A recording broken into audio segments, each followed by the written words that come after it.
Hi நண்பர் நண்பீஸ். நம்ம தமிழ்நாட்டோட புதிய முதலமைச்சரா தளபதி விஜய் அவர்கள் பதவியேற்றத்திலிருந்து அவர் எடுக்கிற ஒவ்வொரு முடிவும் பார்த்தீங்கன்னா எல்லாரையும் திரும்பி பார்க்க வச்சுட்டு தான் இருக்கு.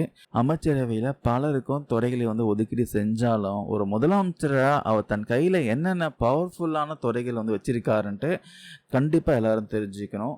சாதாரண மக்களோட அடிப்படை தேவைகள்ல இருந்து மாநிலத்தோட சட்ட ஒழுங்கு வரைக்கும் பல முக்கியமான துறைகள் பார்த்தீங்கன்னா அவர் நேரடி கட்டுப்பாட்டில் வச்சிருக்காரு. அது என்னென்ன துறைகள் வாங்க இந்த வீடியோக்குள்ள டீட்டெயிலாக ஃபுல்லாக பார்க்கலாம். பொதுவாக தமிழ்நாட்டில் எந்த கட்சி ஆட்சிக்கு வந்தாலும் முதலமைச்சராக பொறுப்பேற்கிறவங்க சில குறிப்பிட்ட துறைகள் யாருக்கும் கொடுக்காம தங்களோட நேரடி கட்டுப்பாட்டில் வச்சுப்பாங்க. குறிப்பாக போலீஸ், சட்ட ஒழுங்கு மாதிரியான துறைகள் எப்பவுமே பார்த்தீங்கன்னா முதல்வர் கையில் தான் இருக்கும். அப்பதான் மாநிலத்தோட பாதுகாப்பு மற்றும் நிர்வாகத்தை அவர்களால் நேரடியாக வேகமாகவும் கண்காணிக்க முடியும். அந்த வகையில் முதலமைச்சர் விஜயும் மிக முக்கியமான பல துறைகள் தன் வசம் வச்சிருக்காரு. இது வரைக்கும் எந்த செய்யுமே பண்ணாத ஒரு விஷயம் அவர் பண்ணியிருக்காரு. இவர் பார்த்தீங்கன்னா நேரடி கண்காணிப்பில் நிறைய துறைகள் வச்சிருக்காரு. முதலமைச்சர் விஜயோடைய நேரடி கண்காணிப்புல எந்தெந்த துறைகள் இருக்குன்னு இப்போ அதிகாரப்பூர்வ தகவல் வந்திருக்கு. அந்த லிஸ்ட்டை 3 வகையா பிரிச்சு பார்க்கலாம். ஃபர்ஸ்ட் நிர்வாகம் மற்றும் காவல்துறை, administration and law and order. மாநிலத்தோட முதுகெலும்பா இருக்கிற மிக முக்கியமான அதிகாரங்கள் எல்லாமே பார்த்தீங்கன்னா முதல்வர் கையில் தான் இருக்கு. பொது மற்றும் பொது நிர்வாகம், ஜெனரல் அண்ட் ஜெனரல் அட்மினிஸ்ட்ரேஷன், அப்புறம் ஐஏஎஸ், ஐபிஎஸ், ஐஎஃப்எஸ் அதிகாரிகளுக்கான துறைகள் எல்லாமே அவர் கையில் தான் இருக்குது.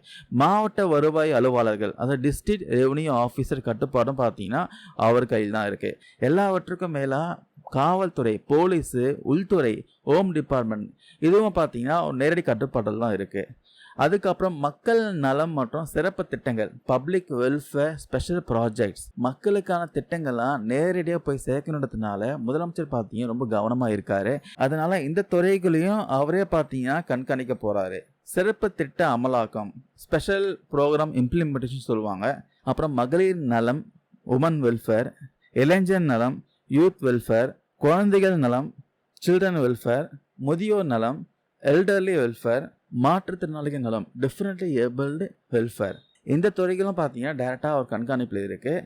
இது வரைக்கும் எந்த ஒரு சிஎம்ஓ இத்தனை துறைகள் அவங்க கண்காணிப்பில் வச்சதே இல்லை. ஆனால் முதலமைச்சர் விஜய் அவர்கள் மக்களுக்காக நல்ல திட்டங்களை போய் சேரணும், மக்களுக்கு எந்த ஒரு கஷ்டமும் வரக்கூடாதுன்றதுக்காக டைரெக்டாக பார்த்தீங்கன்னா அவரே மானிட்டர் பண்ணுறாரு. அதுக்கப்புறம் அடிப்படை வசதிகள், பேசிக் அம்யூனிட்டிஸும் பார்த்தீங்கன்னா அவருடைய கட்டுப்பாட்டின் கீழே வருது.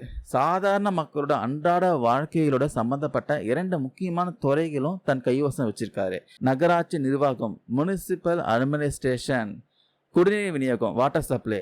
இந்த 2 துறையும் எந்த ஒரு முதலமைச்சரும் நேரடி கட்டுப்பாட்டில் வச்சுக்காத ஒரு துறை. இப்போ முதலமைச்சர் சிஎம் விஜய் அவர்கள் இந்த துறையும் பார்த்தீங்கன்னா நேரடி கண்காணிப்பில் வச்சிருக்காரு.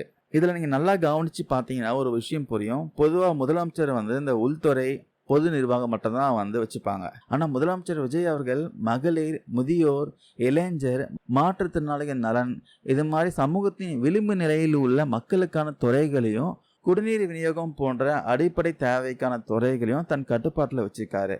இதன் மூலமா மக்களோட குறைகள் எல்லாமே எந்தவித இடைத்தரகர்களும் இல்லாமல் நேரடியாக கேட்டறிந்து உடனுக்குடன் தீர்வு காண அவர் திட்டமிட்டிருக்காரு. ஸோ மக்களே, ஒரு மாசான லிஸ்ட்டை முதலமைச்சர் விஜய் தன் கையில் வச்சிருக்காரு. இந்த துறைகள் எல்லாமே அவர் நேரடி கட்டுப்பாட்டில் இருக்கிறதுனால திட்டங்கள் எல்லாம் இன்னும் ஸ்பீடாக மக்களை சென்றடையும் சொல்லலாம்.